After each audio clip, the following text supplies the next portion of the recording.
Berdosalah isteri jika membenarkan adik-beradik datang ke rumah walaupun suami tidak izin. Kalau suami tidak izin, jangan beri masuklah rumah.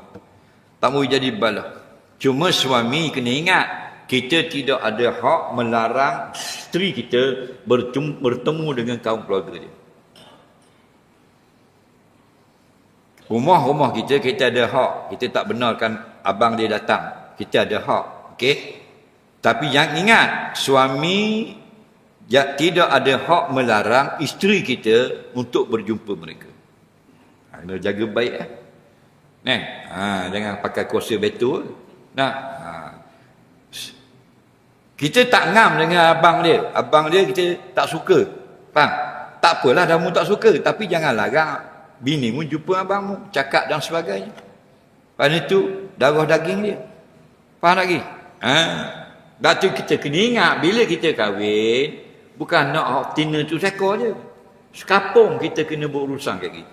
Kita akan dapat ibu mertua, bapa mertua, nenek mertua, toki mertua. Kita akan dapat ipar, adik ipar, abang ipar, ada birah, pok dara sabit, mok dara sabit, pok dara buaya, mok dara anjing.